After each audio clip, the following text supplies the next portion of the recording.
Hi guys, welcome back to my channel. मैं हूं Nitesh. Guys, आप में से बहुत सारे लोगों की ये मेरे पास क्वेरी आती है कि आप बैंक में मैक्सिमम कितने रुपए की एफडी करा सकते हैं कि आपको इनकम टैक्स डिपार्टमेंट की तरफ से कोई नोटिस वगैरह ना आ जाए। यानी कि वो कौन सी लिमिट होती है जिस लिमिट तक आप मैक्सिमम एफडीज को होल्ड कर सकते हैं। मैक्सिमम इतने रुपए तक की अगर आप एफडी कराएंगे तो आप सेफ रहेंगे और आपको इनकम टैक्स डिपार्टमेंट की तरफ से कोई भी नोटिस नहीं आने वाला।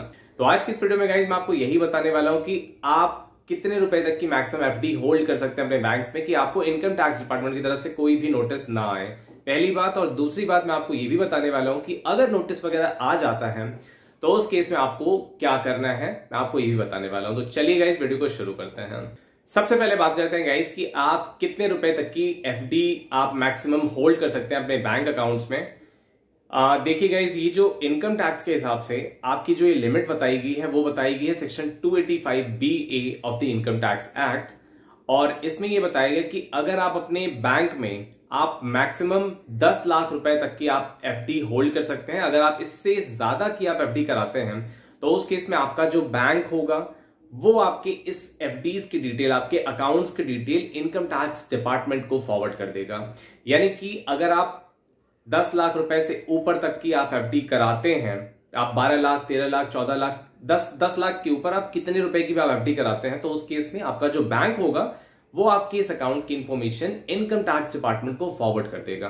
अब यहां पे समझने वाली बात यह है कि जो 10 लाख रुपए की लिमिट बताई गई है वो आपके चाहे कोई एक एफडी का अकाउंट हो या फिर आपके एक से ज्यादा अकाउंट चल रहे हैं, आपने 50,000, 1 लाख, 2 लाख ऐसे करके कई सारी एफडीज कराई हैं जिसका टोटल मिला करके 10 लाख रुपए से ज्यादा जा रहा है। पहली कंडीशन तो ये हो गई। या फिर आपने इकट्ठे 10 लाख रुपए से ज्यादा रुपए की एफडी कराई है तो दोनों ही केस में आपको इनकम टैक्स डिपार्टमेंट की तरफ से नोटिस आ सकता है और आपके बैंक के ऊपर ये लायबिलिटी होती है कि जैसे ही आपके अकाउंट में जो टोटल एफडी का अमाउंट है वो 10 लाख रुपए को क्रॉस करता है तो आपका बैंक मैंडेटरली आपकी अकाउंट की इंफॉर्मेशन इनकम टैक्स डिपार्टमेंट को फॉरवर्ड करेगा। अब यहां पे एक इंपॉर्टेंट चीज और आती है कि अगर आप एफडीज का रिन्यूअल कराते हैं तो उस केस में आपकी ये जो 10 लाख रुपए की लिमिट है उसमें आपका जितना भी आप एफडी का रिन्यूअल कराते हैं उसको काउंट नहीं किया जाता। कहने का ये मतलब है कि सपोज करिए आपने पिछले साल में एक एफडी कराई थी 5 लाख रुपए की और आपने करंट ईयर में 7 लाख रुपए की एक एफडी कराई है तो आपकी यहां जो टोटल अमाउंट वैसे देखा जाए एफडीज का वो 12 लाख रुपए हो जाता है। लेकिन क्योंकि आपने इस ईयर में यानी कि करंट ईयर में आपने सिर्फ 7 लाख रुपए की एफडी कराई है तो इस केस में आपके पास नोटिस नहीं आएगा। जो आपका पुराना एफडी है जिसको आपने अभी रिन्यू कराया है उसको इस लिमिट में कंसिडर नहीं किया जाता। तो ये चीज आपको ध्यान रखनी है। अगर आप रिन्यूअल वगैरह कराते हैं तो उसको इस 10 लाख रुपए की लिमिट में काउंट नहीं किया जाता। अब यहाँ पे आप लोगों की एक बहुत ही फ्रीक्वेंटली आस्क्ड क्वेश्चन ये आता है कि अगर आपके अलग अलग बैंक्स में, कई सारे बैंक्स में मिलाकर आपने कई सारी एफडी करा रखी हैं तो क्या इन सारी एफडीज को मिला करके 10 लाख रुपए की लिमिट देखी जाएगी?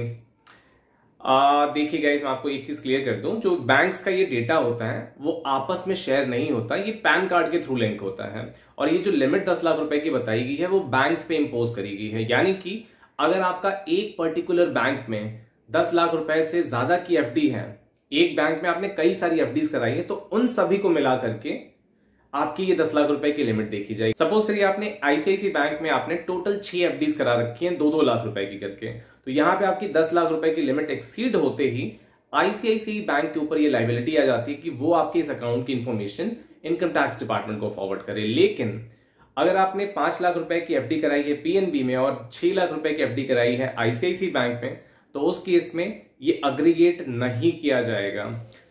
अब यहां पे इंपॉर्टेंट बात आपको एक और ध्यान रखनी है। अब ऐसा नहीं है कि आप लोग यहां पे ये सोचने लगे कि आप कई सारी एफडीज अलग अलग बैंक्स में करा करके इस चीज से बच सकते हैं।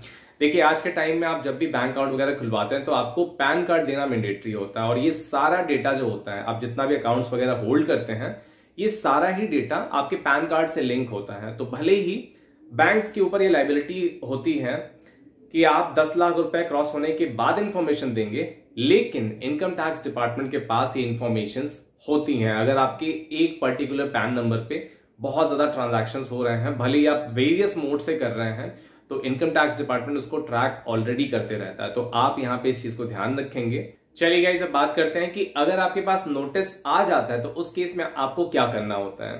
देखिए, बेसिकली इस नोटिस में ये पूछा गया होता है कि आपका ये जो अमाउंट है वो आपने कहां से रिसीव किया हो, यानी कि जो आपने 10 लाख रुपए से ज्यादा की एफडी कराई है, ये इसका सोर्स क्या है, आपसे बेसिकली ये इनकम टैक्स डिपार्टमेंट जानना चाहता है। क्योंकि आपने अगर अपनी इनकम टैक्स रिटर्न में इस अमाउंट को रिफ्लेक्ट नहीं किया है तो ये सस्पेक्टेड ट्रांजैक्शन हो जाता है। यानी कि जैसे कि आपके पास अगर पैसा नहीं है तो आप एफडी कहां से करा रहे हैं, तो यहां पे कुछ ब्लैक मनी का कुछ सस्पिशन आता है इनकम टैक्स डिपार्टमेंट को और इसलिए आपको नोटिस इशू करा जाता है। लेकिन अगर आपका ये जो अमाउंट है आपके पास इसका पूरा डिटेल है कि आपने ये पैसा कहां से पाया है, तो उस केस में आपको कोई भी प्रॉब्लम बिल्कुल भी नहीं होने वाली है। आप इस नोटिस का रिप्लाई ऑनलाइन ही आपको करना होता है। आप इस नोटिस का रिप्लाई करेंगे, उसमें आप डिटेल अपनी बताएं कि आपका ये अमाउंट वगैरह आपने कहां से रिसीव करा है और इसकी आपने एफडी कब कराई है। तो ये सारा डिटेल देने के बाद आपका ये जो नोटिस होगा वो ड्रॉप कर दिया जाता है। तो इसमें घबराने की कोई बात नहीं है, नोटिस आना कोई बड़ी चीज नहीं होती है। लेकिन अगर आपके पास इस सोर्स का एक्सप्लेनेशन नहीं है, यानी कि आप ये बता नहीं सकते कि आपके पास ये पैसा कहां से आया है, तो उस केस में आपको दिक्कत हो सकती है। बिकॉज उस केस में आपके इस अमाउंट को अनएक्सप्लेन्ड कैश रेट मान लिया जाएगा और आपके ऊपर 60% की रेट से टैक्स लगा दिया जाएगा, plus 25% surcharge plus education cess लगा करके काफी एक हैवी टैक्स लगा दिया जाएगा आपके इस अमाउंट पे। तो ये चीज आपको ध्यान रखनी है गाइज। आप जब भी आप कोई बड़े अमाउंट पर ट्रांजैक्शन करते हैं तो उसकी आपके पास पूरी डिटेल होना बहुत ज्यादा जरूरी होता है। लेकिन अगर आपके पास डिटेल है तो बिल्कुल भी डरने की जरूरत नहीं है, बिल्कुल घबराने की जरूरत नहीं होती है। ऑलराइट गाइज, तो ये थी कंप्लीट वीडियो कि आप एफडी कितने रुपए तक की मैक्सिमम करा सकते हैं।